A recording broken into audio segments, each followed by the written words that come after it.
Okay, so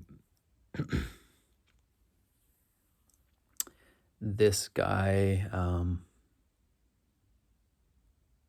he's attacking my car, coming after me as I'm pulling away. Um,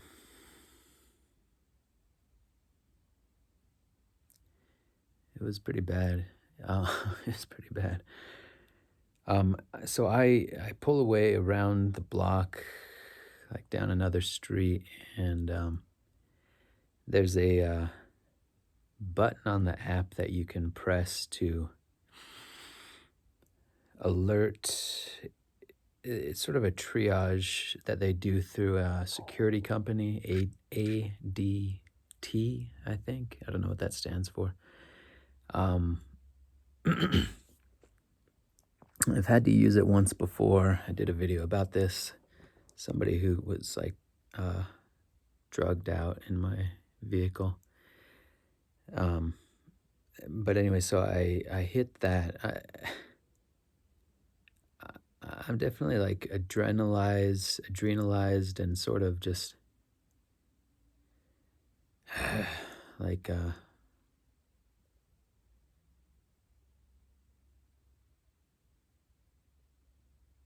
revved up, or I don't know the right word here, but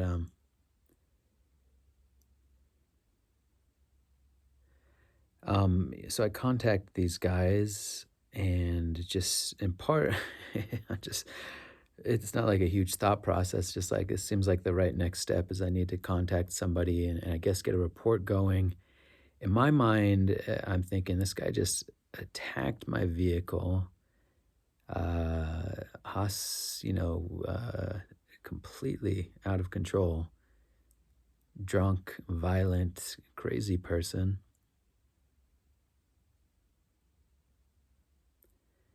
Um, and I'm not sure exactly what the next step is, the exactly how to sort sort through all this.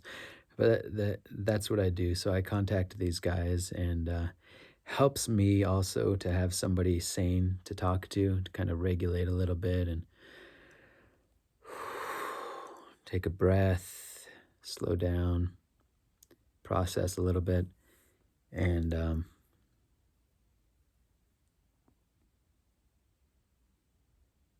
so I tell him what happened basically, and he nice, a decent person, nice guy, reasonable guy to talk to, and I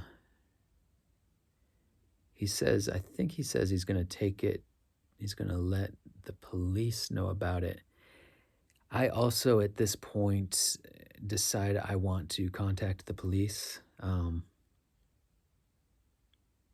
So I finish talking with this guy, and I do that. I contact dispatch, tell them what's going on, and they send out a few officers.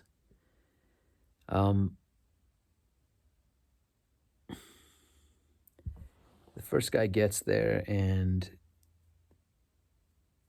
he is a pretty good guy. I mean, it's sort of a low bar, I hate to say it, with interactions with police, but he clears that low bar of being like a human being, and reasonably kind and reasonably present, like I'm having a conversation with somebody. I know that's kind of a wild thing to say. Anyways, um,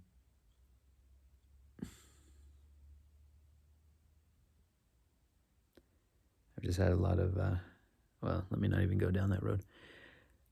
But yeah, so I tell him what's going on, and I ask him, I say, legally, what's the situation here? I mean, I'm doing my job. This guy just uh, explodes into a blind rage, attacks my vehicle, which is my livelihood, threatening, menacing, chasing after my car, all this stuff. Um, And he, I had, at this point, I had gotten out and kind of just preliminarily, just, maybe that's even too fancy of a word, but I just kind of get out and look at my car. Like the window, thank goodness, is intact. It's got like his fist prints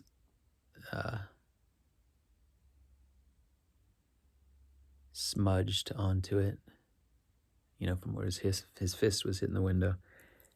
I try out the, automatic why can't I think of this word? Window opener. That doesn't sound like the right word. Basically, I roll down the window and it seems fine. It seems like it's working fine. Thank goodness. Again, I'm knocking on wood here. Who knows? Check out the door. Again, this man who just lost his shit. He's a short guy, but he's stocky, and he is in a blind, drunken rage, and that has its own kind of power, physical strength that can kind of come online. And he slammed that door really hard. I anticipated, I don't know if I said this in the other video, but I anticipated that that was about to happen. Human nature is predictable in some ways, at least at that stage. And so I was reaching over and kind of had my hand so that I could cushion the blow because I knew it was coming. And even with that, he just slammed that door so hard. It seems to be opening and closing all right. You don't always know, though, and sometimes your initial assessment is wrong. Maybe that damage shows up later. Something got knocked loose. You don't really know. But anyways, I guess I'm mentioning that in the context of, what legally can be done here. And the officer basically says nothing. There's nothing that can be done. I said this in the other video. I did another attempt at this, is in dealings with cops and with the judicial system, and I'm thinking of one other example in particular, I've had this recognition, this realization that what the legal system adjudicates is not justice.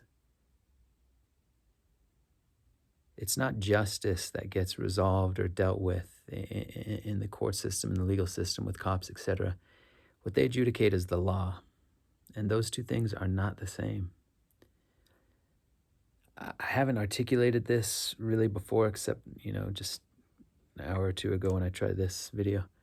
And so I don't know that I'm going to, there might be a better, I don't know that I'm going to express it quite the best way here, the clearest way, but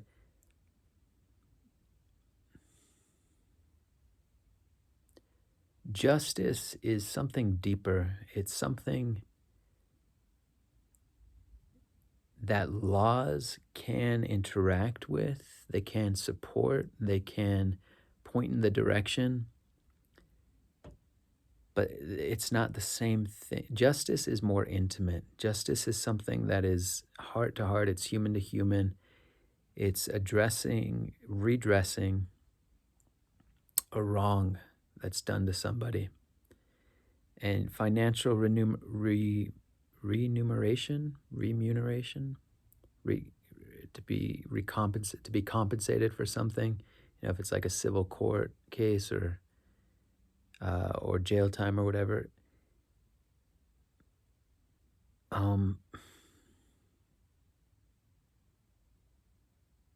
So even that doesn't feel quite like the right way to frame all this.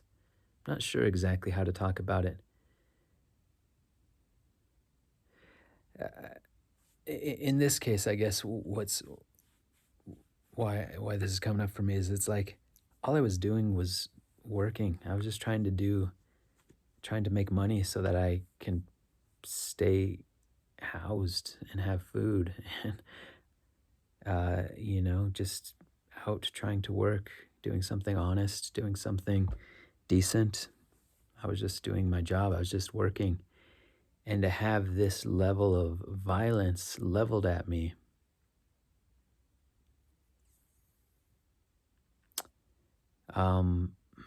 I don't know that injustice is quite the right word, but something wrong happened there, you know?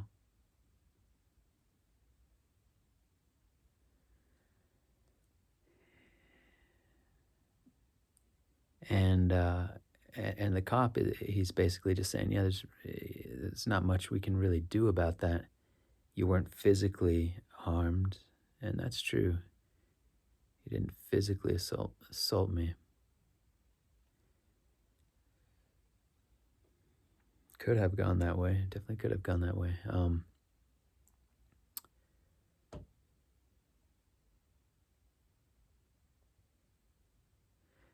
And because, again, knock on wood, we're not seeing any major damage to the vehicle. It's just something that, according to this guy, the law just doesn't really touch. Now, there's an asterisk there, and there's a little bit more to that. And I don't know that I really want to get into that. I'm kind of tired, and I don't know how useful it's going to be. But I had that impression also. This is just continuing a little bit on this tangent, this side note, justice versus the law. I had that overwhelming sensation, and it's been so long I can't remember the particulars. One time I got called in for jury duty, and going through that process, I had this realization while I was in there. It was like, oh, we're just trying to assess and evaluate and weigh certain parameters of the law, certain legal uh, statutes. This really has nothing to do, at least primarily, uh, and certainly not directly, with justice. I wish I could remember more of the details. I just remember having that insight. It's like, oh, this isn't about justice, really. This is about the letter of a law and the way the certain law was written. And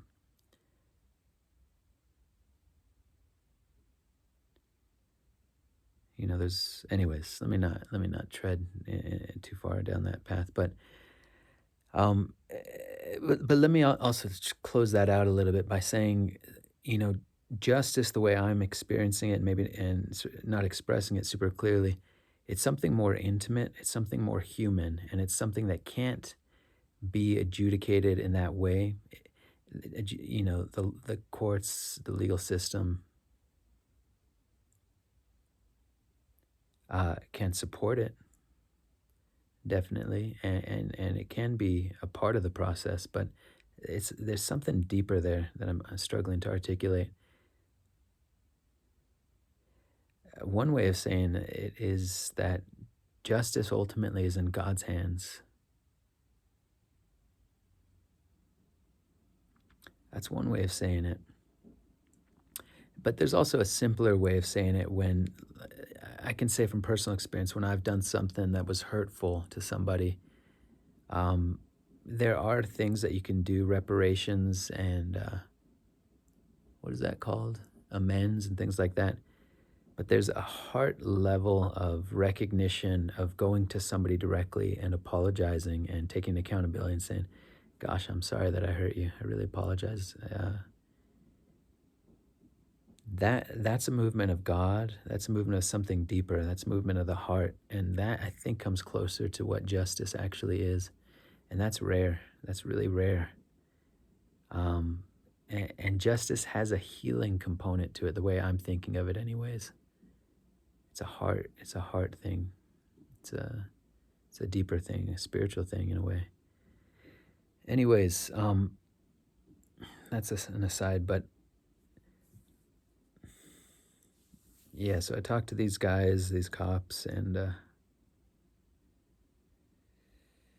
there's more to say there. It's kind of frustrating interaction, actually.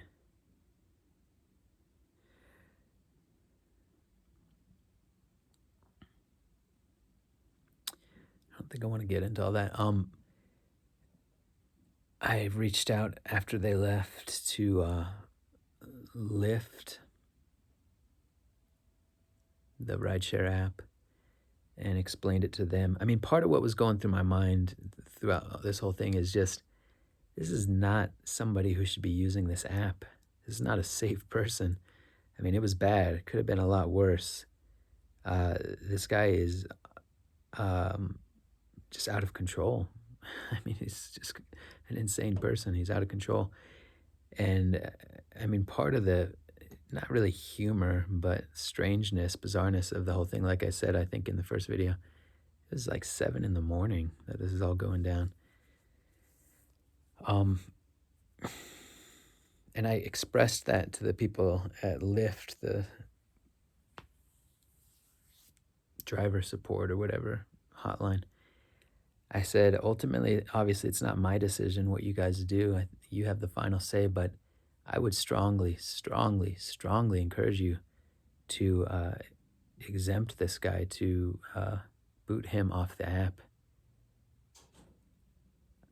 I can't see anybody giving this guy a ride. I just don't think it makes sense to do that, to keep him on the app and have somebody else have a terrible experience. Obviously, he's going to be blocked from me getting it, but I don't think any driver should be interfacing with that guy.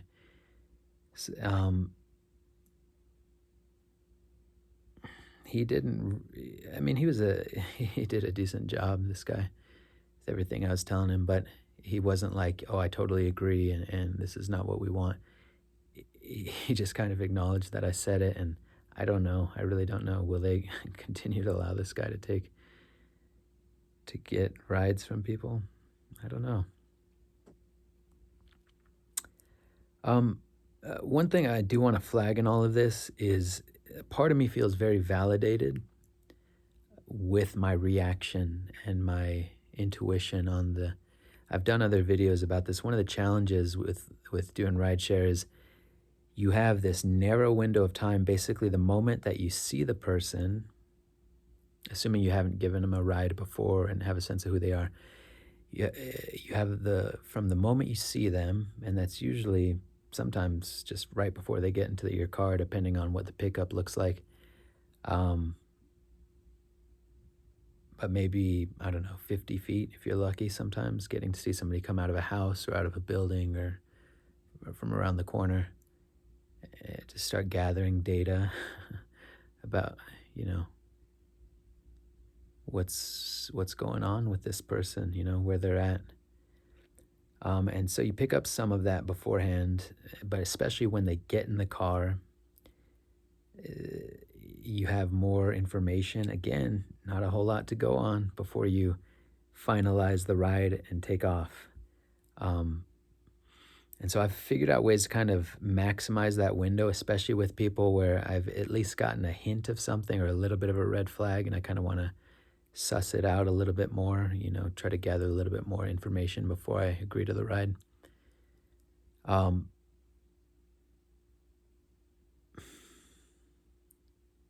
and invariably you have to kind of make a snapshot, a snap judgment in a way. Maybe one notch down. Well, I mean, yeah, you really don't have a lot of time. Or anyways, but with this guy, he gets in, and today I felt good going in today. That's what part of what's so frustrating is I felt like I was having a pretty good day. I felt pretty rested, pretty settled, pretty like I had moved through some tough stuff and was fairly clear, decent night's sleep, and was having some flow in the day and feeling pretty relatively regulated, stable, etc. And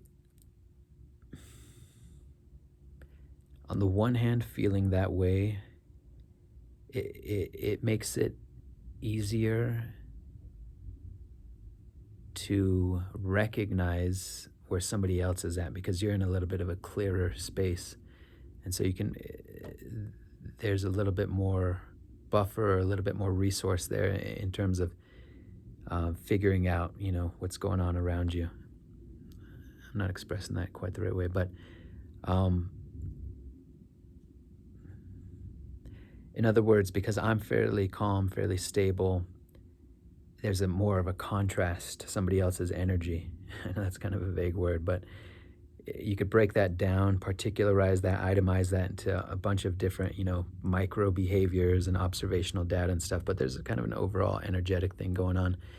And when this guy gets in, the energy I pick up, just kind of snapshot, is what would be a good word here?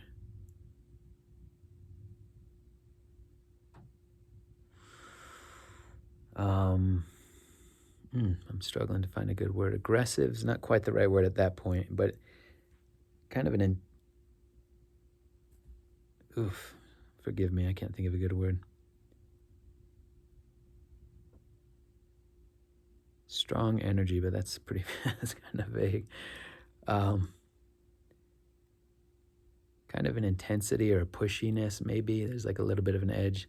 Again, these are subtle things, but you pick it up just in, if I were to kind of try to behavioralize it, how quickly somebody, opens the door, how quickly they get in, are they like flinging themselves in? Are they flinging the door open? Are they, just immediately kind of in your face, talking 1,000 miles an hour, or the tone, it's a bunch of little things that kind of all add up into an energy or an overall tone. But yeah, there's kind of a pushiness or something, for lack of a better word. I'll just say that. So I note that. And also right away, I notice alcohol, the smell of alcohol. And that seems congruent with what I'm picking up. Again, I think I said this in the first video. I do this thing where if there's a stop on a ride, because people tend to, some people will want to abuse that stop. You get 5 minutes on the app. And beyond that, because we don't get paid by the hour, so I really try to, upfront, in a courteous way, let every passenger know, like, hey, you probably already know this, but it's 5 minutes at the stop. And I really try to stick with that. And beyond that, I got to keep moving. I got to keep going. And some passengers understand that. But either way, it's a good thing to kind of have that interaction and to see where this guy's at. He's getting confrontational or hostile or something. He's like jumping in, not letting me finish my sentence, and I just keep going, keep talking. And at this point, it's becoming clear this guy is probably not somebody I want to give a ride to. But yeah, so he's getting kind of uptight or aggressive or pissed off, starts cussing. Says something like, oh, so do I need to get another fucking ride? Or I can't remember. I don't know if he said fucking at that point, but the way he says it, and the hostility, the energy again, the body, just all these little details. I kind of pause. A part of it is I'm trying to let them present themselves to me. Like, who are you? Who is this person? Before I commit to anything. And yeah, and he lets me know who he is.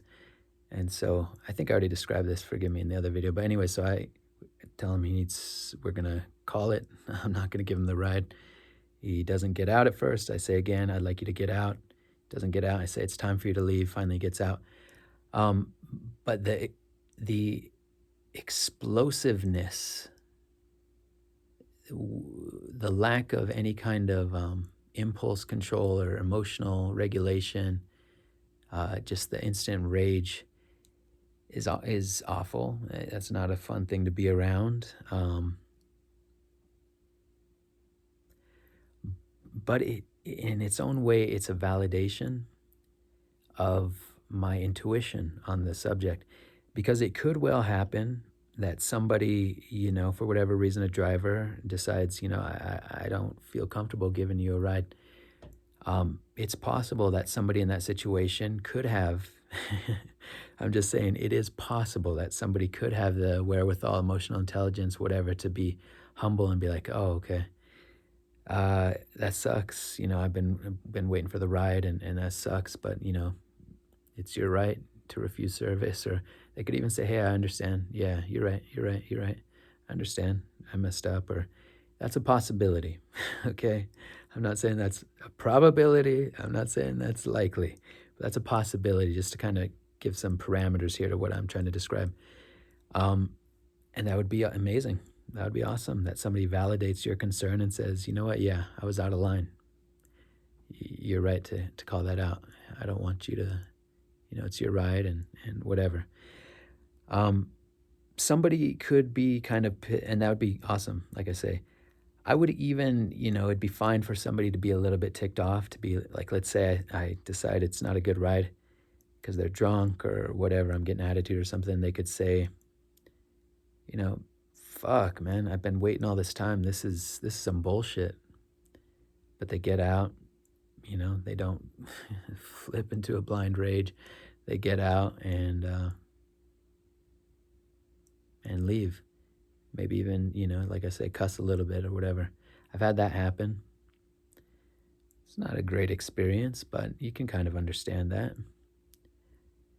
Um, you don't support it, especially if you are acting from a place of integrity, right? And you're not just being arbitrary or capricious with your decision. But you know, that wouldn't be the end of the world. But the fact of how explosive, the moment he's met with resistance, the moment he gets a no, that his whole world crumbles and he just goes into, he just becomes an insane person, a rageaholic, a violent person. I don't know if I'm explaining it well, but something about that is a validation, that I had read the situation correctly and I had acted on it rather than having been stuck giving this guy a ride. Again, it turned out pretty bad. It turned out pretty bad. I thank God that it wasn't worse. But I'm also kind of frustrated the way it all happened. But and I think that lurks in the background, and maybe not even that far in the background for a lot of us. With when we sense somebody is unstable, not a good person to be around, that is the risk you run in confronting it and calling it out, is exposing it. And there's a risk, there's a danger there. Unfortunately, it shouldn't be that way, but it is. And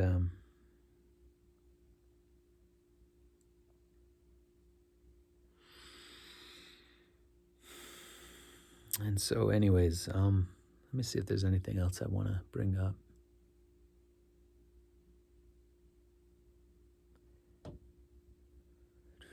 I mean, part of it just practically sucks. I mean, I hate my vehicle getting roughed up like that because it's such an important thing for me as far as making money, and also it's just something I value having, taken care of, and people are just so self-centered, you know. The let me see how I can express this. The cheapness of people's disrespect, and how something that you can work so hard for and put so much effort into and be so intentional about and care about, somebody's just confusion and madness and self-centeredness, lack of consideration, that there's a disproportionality there that is just so uh, uh, infuriating.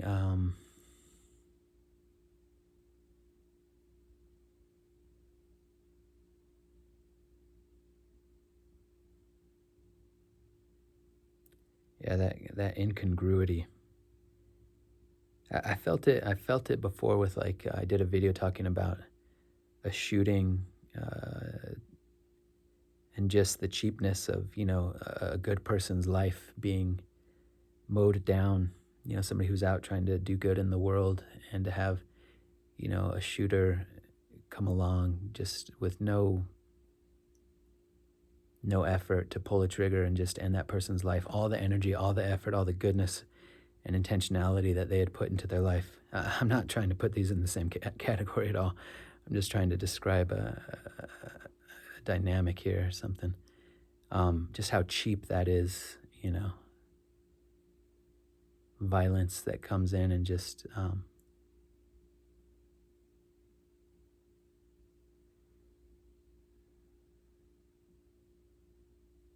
that happens that can take over somebody, and the damage they can cause. Anyways, I didn't explain that very well, but forgive me.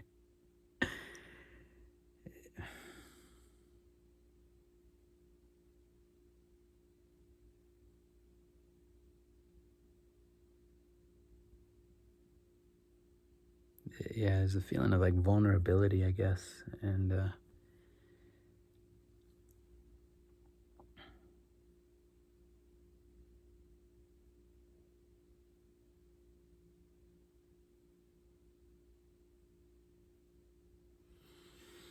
anyways, I pray for peace. I just continue to pray for peace in this lost, sick, messed up world.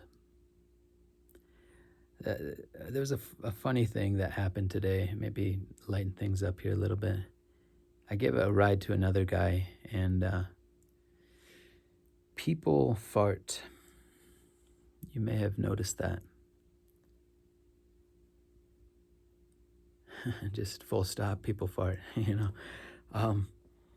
Now, what's kind of funny, kind of annoying, but kind of, funny, in a scatological kind of way, is people fart sometimes in your car while you're giving them a ride. This is a mild annoyance for me. Again, I kind of come back to this feeling of like just it's such a simple thing to be kind, to be respectful. To me, certain things are just so, don't need to be spelled out. They're just so obvious and so kind of second nature. Like if I'm getting into somebody else's car and I'm being taken somewhere, that's there's not much to that, right? I mean, I get in the car, I try to be kind, say hi. Another thing you can recognize too, if this is like next level courtesy, next level kindness, next level respect. You can recognize that the drivers may not always feel totally at ease because they don't know who's getting in the car. So you can kind of proactively, just in a very simple way, with your tone, with just a few words, kind of put them at ease. Like, hey, how's it going? Appreciate the ride, And just something simple like that, with your tone, with a few simple words. Like, I'm a reasonably sane human being, and I'm not trying to attack you. You can communicate all of that just in a very simple way. And even if you're not conscious of that, but you're just being kind, drivers pick up on that. But again, it's not hard. You just get into a car, you're kind, you put on your seatbelt, you talk or you don't. If you talk, just be kind. If not, just kind of relax, and get taken to wherever you're going. I mean, many things in life are complicated. This one is not, folks. But you'd be surprised. I just more and more, it's just more and more clear to me. I can't generalize what seems obvious to me to the general population. Basic decency. And I'm bringing that up in the context of farting. That's the last thing that would be on my mind. To get into somebody else's car, windows closed, and just to let it rip. God, it's just so rude. It's so uncalled for. It's so inappropriate. But people do it sometimes, and this guy let it rip.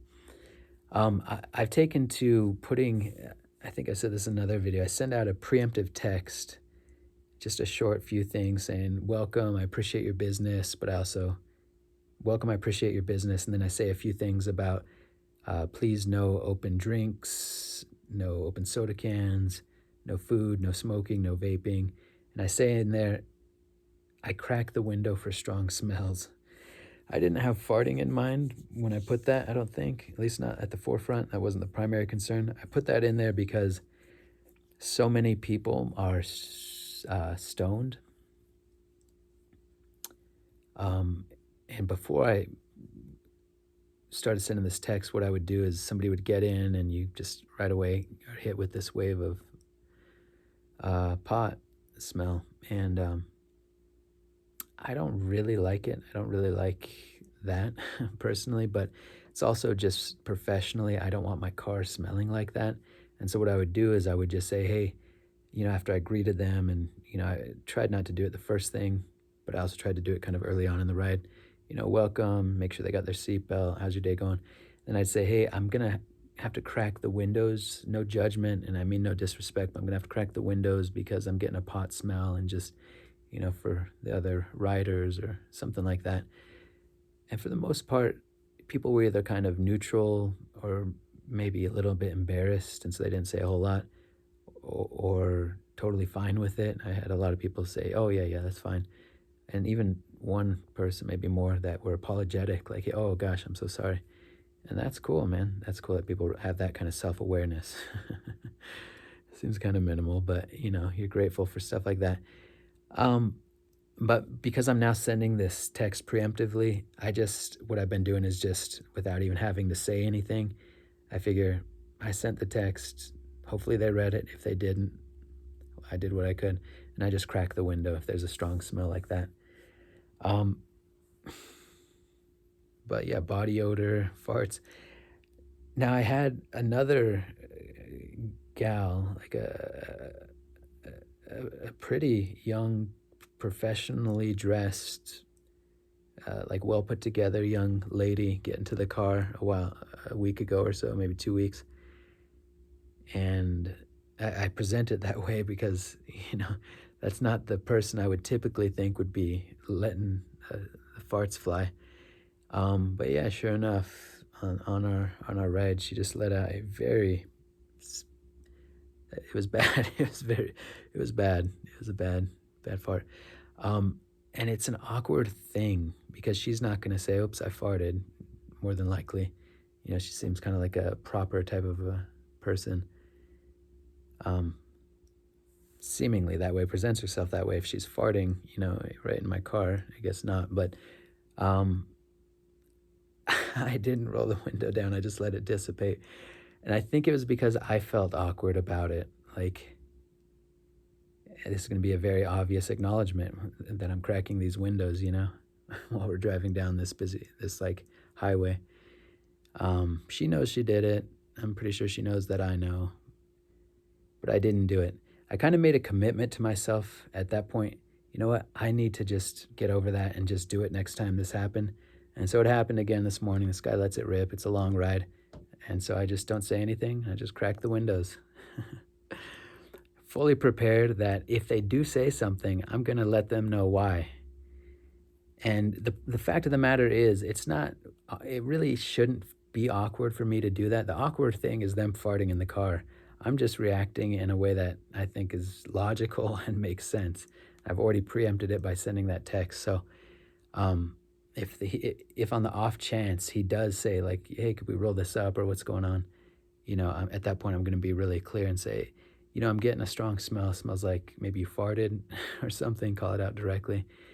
And I just have to let things air out for a little bit.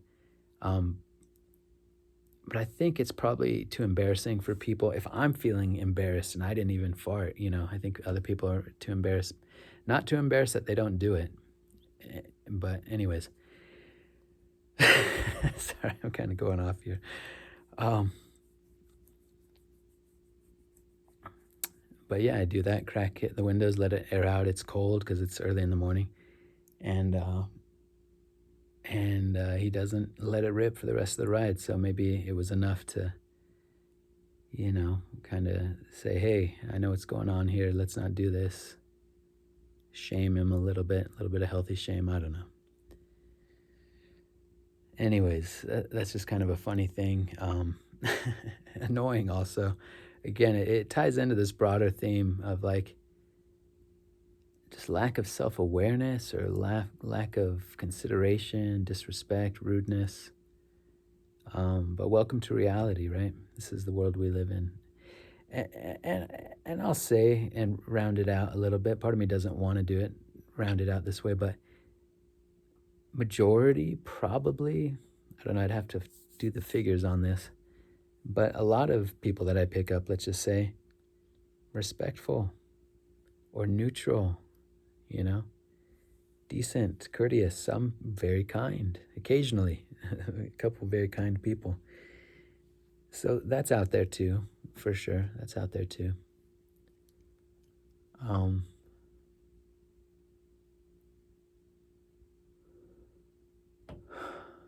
yeah, Lord, I just ask you to heal your children on this earth.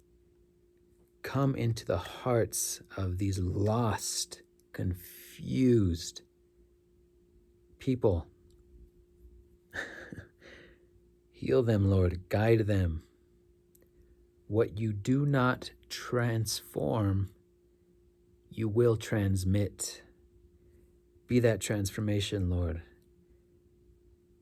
such that the pain that so many people carry, the anger, the rage, the confusion, the hurt, is not projected out into this world, but that people are given the capacity and the courage and whatever is needed to be accountable to their pain, to heal, to do the healing work, rather than projecting it out in violent ways onto other people, Lord. Protect your children on